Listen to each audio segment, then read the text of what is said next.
Well, Dada, I want to talk about the goal of Ananda Marga being self-realization, because it's very important.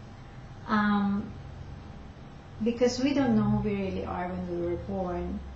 We have to know who we are, really, to function 100% or fully in this world, in this manifested world, right?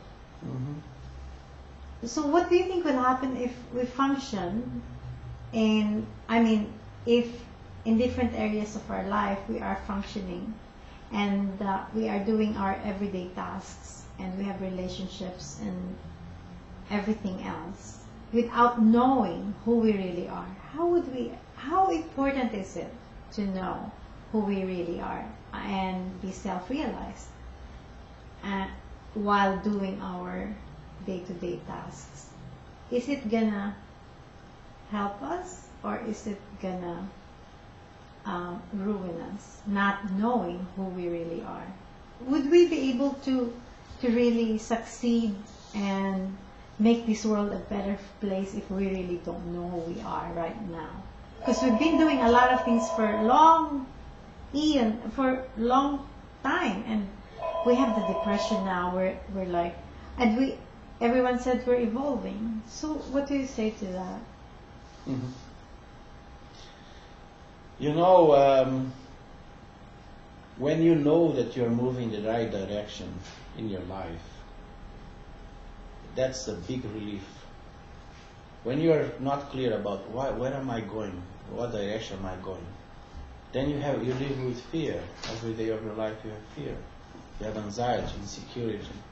You wake up depressed. You don't know what this day is going to be like. So when you have a sense of direction in your life, you're sure you're going the right direction towards a better tomorrow for yourself. Like to be a better being tomorrow than today, and even better after tomorrow. Then you have a peace of mind already. Because now you're being accepted, and you accepted, and you're clear where you're going. And that's a very important thing for every human being, not to be confused. Where am I going?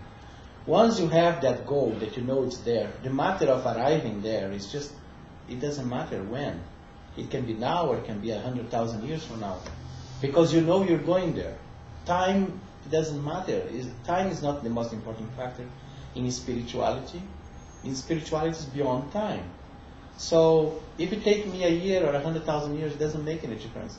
Obviously, if you do the right thing every day, you avoid doing the wrong thing every day, then you can only get better. You can only go from better to even better, and to excellency. Eventually, you discover yourself. So the way we are living today in this world cannot depend on people getting salvation or realization of their spirit. We have to follow rational common sense in the world. Rational, benevolent rationality, actually, I would call it. If we follow benevolent rationality, we shouldn't do harm to anyone, and we should help everyone as much as we can. And we should not go to any extremes. We should follow a moderate path, to be contented, to be moderated, and to do the right thing, the common sense thing, the rational, benevolent thing. That would make a world 100,000 times better than what we have today. And then we would live more according to our human nature. But to live according to our divine nature, that is individual. That an individual should realize, as a human being, you've been created, you have been given a body and a mind. And you have to ask this early on in your life, why I have this body? Why I have this mind? What's the purpose of the body and mind? And then you realize that the body and mind are given to you so you can do some good. You can utilize your time and help others. But beyond that, you are here to liberate yourself, to find out who you are, your identity, and to connect with the life essence, and to become one with the universe. That is a culminating point for the human ascension towards unity, towards the yoga, towards the unity with God. So every human being has this aspiration. Whether it's clear, conscious or not, the aspiration is there. So it's a matter of, for each one of us, that desire intensify more as we advance. And then it comes to a point you can't live without. You have Okay. to unite. All right. So you spoke of desire to reach the goal for self-realization.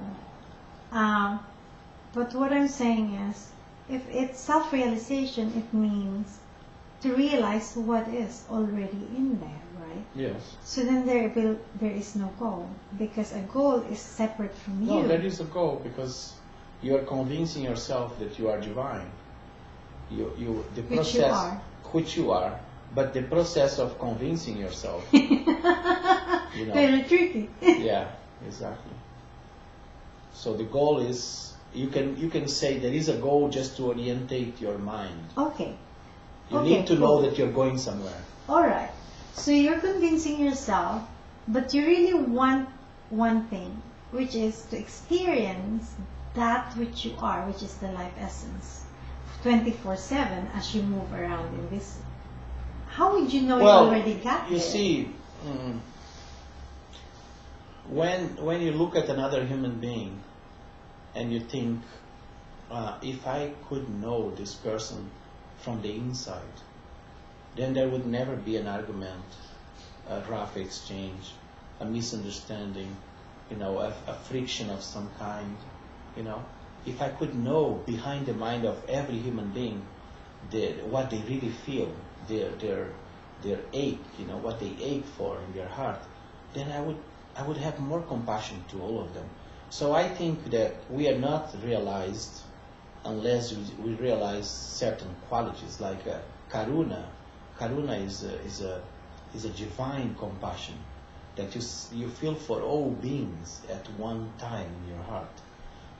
I would like to feel that, and I think we should strive to feel that compassion beyond pity, beyond mortification, beyond judgment of any kind.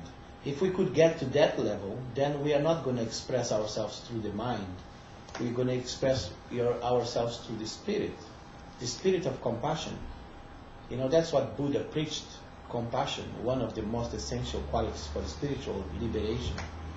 And to reach that benevolent consciousness, to become a benevolent consciousness, you have to understand karuna, you have to understand compassion. And that is lacking most of us. So that's how we know we are not liberated. Because we don't have that compassion at all times to all beings.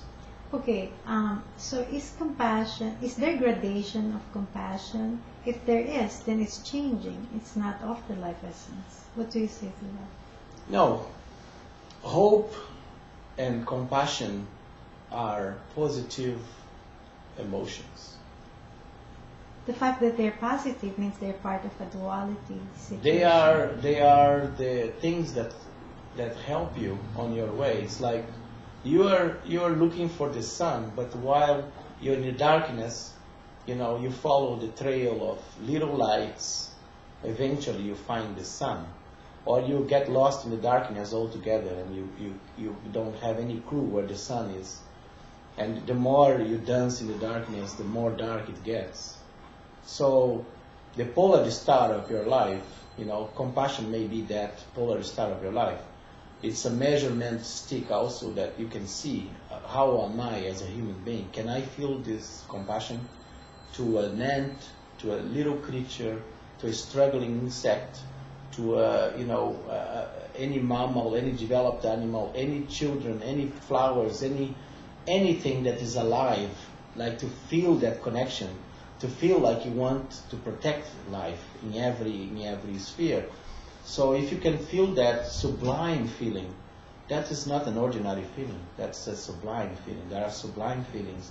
Human beings can feel that only when the mind is very, very pure and is in the heights. So you have to cultivate those qualities, because those qualities will take you back to the fold. Okay, thank you. Let me pause.